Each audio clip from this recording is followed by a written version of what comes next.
ஓம் சாந்தி. பாபாவுடைய இனிமையான மகாவாக்கியம். இன்று 7/2/2026 பாபா சொல்றாங்க, मीठे बच्चे बुद्धि में स्थायी एक बाप की ही याद रहे तो ये भी आगो सौभाग्य. இனிமையான குழந்தைகளே, புத்தியில் நிலையாக ஒரு தந்தையினுடைய நினைவு இருக்கிறது என்றால் இது கூட ஆஹா சௌபாகியம். நிலையாக நம்ம ஒரு பாபா நினைச்சிட்டே இருக்கோம்னா அதுவே சௌபாகியம்ட்டார் பாபா. जिन बच्चों को सर्विस का शौक होगा उनकी निशानी क्या होगी. எந்த குழந்தைகளுக்கு சேவையினுடைய ஆர்வம் இருக்கு அவங்களோட அடையாளம் என்ன? ஓ முக்ஸே கியான் சுனே பிகர் ரह नहीं सकते. அவங்க வாயினால ஞானம் சொல்லாம இருக்க முடியாது. ஓ रूहानी सेवा में अपनी हड्डी हड्डी स्वाहा कर देंगे. அவங்க ஆன்மீக சேவையில தன்னுடைய எலும்பு சுவாகா செய்வாங்க. உன்னை रूहानी नाले सुनाने में बहुत खुशी होगी. அவங்களுக்கு இந்த ஆன்மீக ஞானத்தை சொல்றதுல ரொம்ப ரொம்ப குஷி ஏற்படும். குஷிமே ही नाचते रहेंगे. குஷியில ஆடிக்கொண்டே இருப்பார்கள். वो अपने से बड़ों का बहुत रिकॉर्ड रखेंगे. उनसे सीखते रहेंगे. அவங்க தன்னை காட்டிலும் பெரியவங்கள ரொம்ப ரொம்ப மரியாதை வைப்பாங்க. அவங்கள்ட்டேருந்து நிறைய கற்றுக்கொண்டே இருப்பார்கள். பாபா முரளி உள்ள சொல்றாங்க, जागते हैं सम्मुख जाकर हम मुरली सुने. நம்ம நிறைய குழந்தைகள்னு விரும்புகிறாங்க பாபா முன்னாடி உட்காந்து முரளி கேட்கணும். யஹா பச்சோं की बुद्धि में आया பாபா ஆயா கி ஆயா. இங்கே குழந்தைகளோட புத்தியில் இந்த எண்ணம் வந்துட்டு பாபா வந்தே விட்டார். பாபா இங்கே வந்திருக்கிறார். ஜேசே और சத்சங் होते மற்ற சத்சங்கள் இருக்கு இல்லையா, அங்கே என்ன முறையெல்லாம் இருக்கும். वहाँ तो समझेंगे फलाना स्वामी आएगा. அங்கே சத்சங்கம் நடத்த என்ன நினைப்பாங்க, அங்கே இந்த சுவாமிஜி வருவார், சத்சங்கம் செய்வார். परंतु ये ख्यालात भी सबकी एक रस नहीं होगी. ஆனால் எல்லாருக்கும் இந்த எண்ணங்கள் கூட ஒரே மாதிரி இருக்காது. கையோகா புத்தி யுக்தோ तरफ भटकता रहता. நிறைய பேருக்கு புத்தி யோகம் பல இடங்கள்ல அலைஞ்சிட்டே இருக்கும். कोई को पति याद आएगा, कोई को संबंध याद आएगा. சில பேருக்கு பதியோட நினைவு வரும், சில பேருக்கு உறவுகள் நினைவு வரும். புத்தி யோகம் ஒரு குரு கூட சேர்ந்து இருக்குது அப்படி சொல்ல முடியாது, நிலைக்காது. எங்கேயோ ஒரு சில குழந்தைகள் சுவாமிஜியோட நினைவிலே உட்கார்ந்துருப்பாங்க. இன்னைக்கு சுவாமிஜி இதை சொல்லுவார், இதுக்கு நிவாரணம் நமக்கு கிடைக்கும்னு அவர் நினைப்பிலே இருப்பாங்க. இங்கே கூட அந்த மாதிரி தான் எல்லா குழந்தைகளும் சிவபாபாவோட நினைவில் இருக்கிறதில்ல. புத்தி எங்கெல்லாமோ போகுது, ஓடிக்கொண்டே இருக்குது.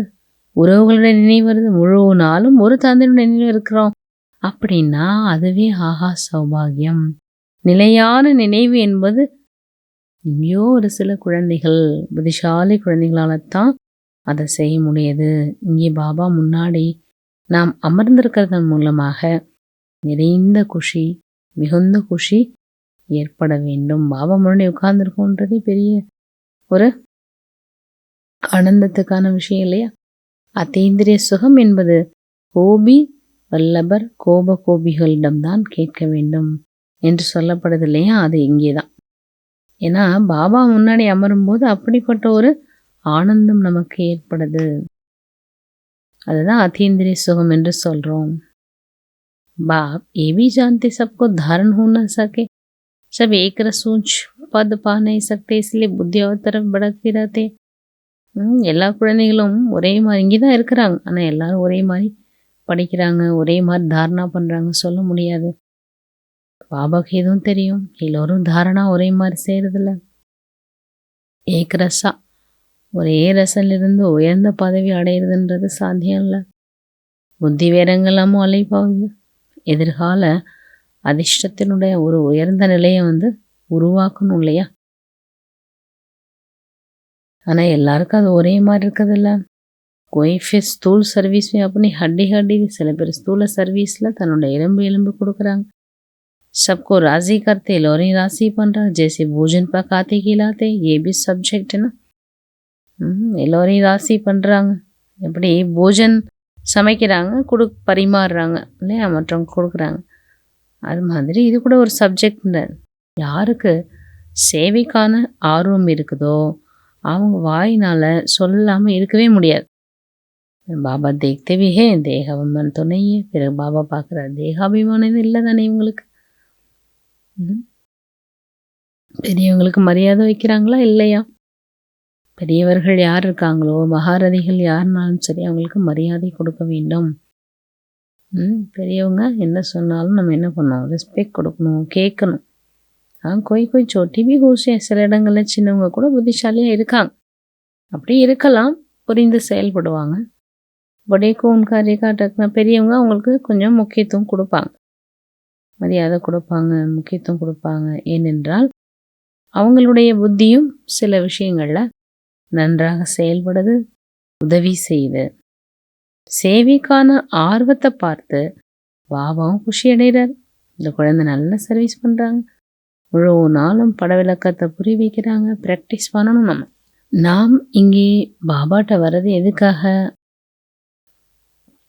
ஆஸ்தி அடைகிறதுக்கு தான் இல்லையா? பாபா நினைவு செய்யணும். ஏன்னா நினைவின் மூலமாக தான் அவங்களுக்கு ராஜ்யம் கிடைக்குது இல்லையா? आपने से पूछना है, हम बाबा को याद कर भविष्य के लिए कितनी कमाई.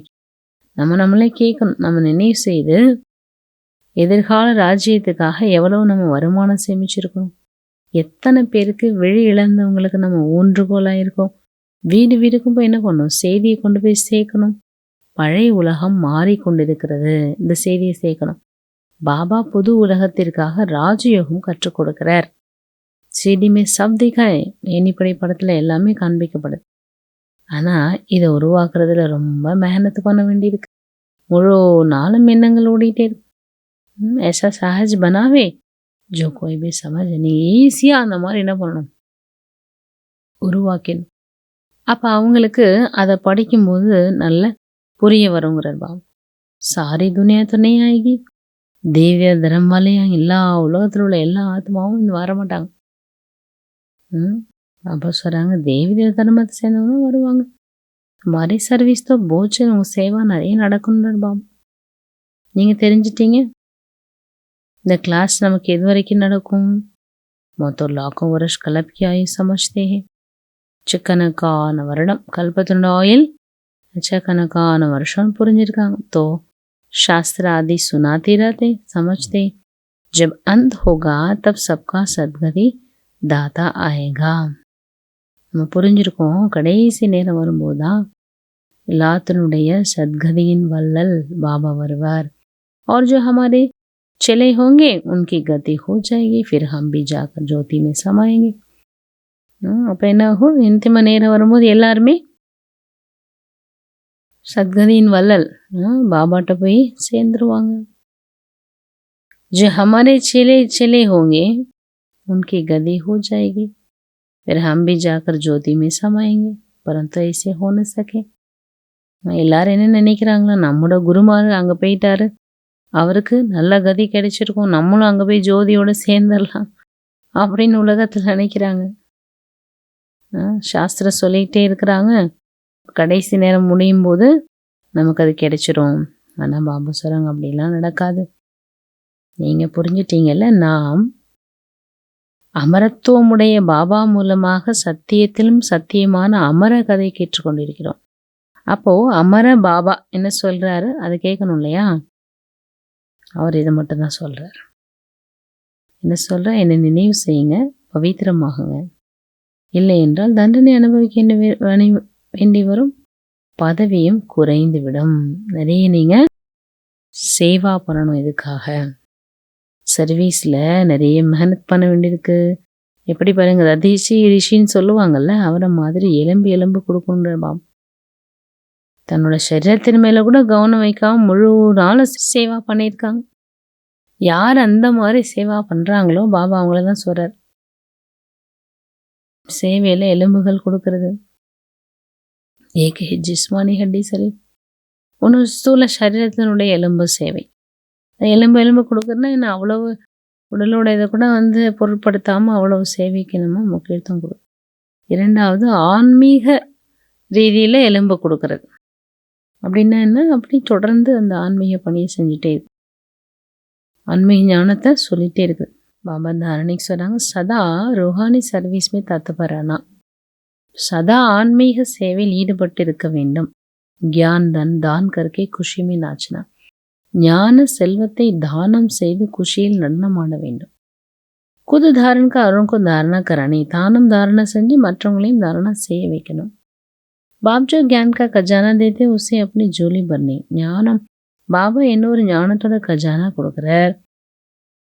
அதன் மூலமாக தன்னுடைய பையை நிறைத்து கொள்ள வேண்டும். நோட்ஸ் எடுத்துக்கொள்ளுங்கள். फिर टॉपिक पर समझाना. பிறகு நீங்க என்ன பண்ணணும், டாபிக் வச்சு புரிய வைங்க. ज्ञान धन का दान करने के लिए उछलते रहना. ஞான செல்வத்தை தானம் பண்றதுக்கு என்ன பண்ணும், ஒரு துள்ளல், ஒரு உற்சாகம் இருந்து கொண்டே இருக்கணும். दानम पन्नु ज्ञान सलत कुड़कुनु वरदानम. सत्यता की महानता द्वारा सदा खुशी की झूले में झूलने वाले अथॉरिटी स्वरूप. சத்தியதாவுடைய மகானத்தன்மை மூலமாக சதா குஷி என்ற ஊஞ்சலில் ஆடக்கூடிய அத்தாரிட்டி சுரூபம் ஆகுக, சக்திசாலி சுரூபம் ஆகுங்க. சத்தியதாவுடைய அத்தாரிட்டி சுரூபம், சத்தியதாவினுடைய பவர்ஃபுல்லான சுரூபம் அப்படின்றது குழந்தைகளுக்கு பாபா சொல்கிறாங்க. அந்த பவர்ஃபுல்லான ஸ்டேஜ் பச்சோं का गायन है. இதுதான் புகழாக பாடப்படுது. சச் தோ பிட்டோ நச். சத்தியம் என்பது எப்பொழுதுமே நிலையானது. அது சத்தியம் என்ற படகு ஆடினாலும் அசைந்தாலும் ஒரு பொழுதும் மூழ்கடிக்க முடியாது.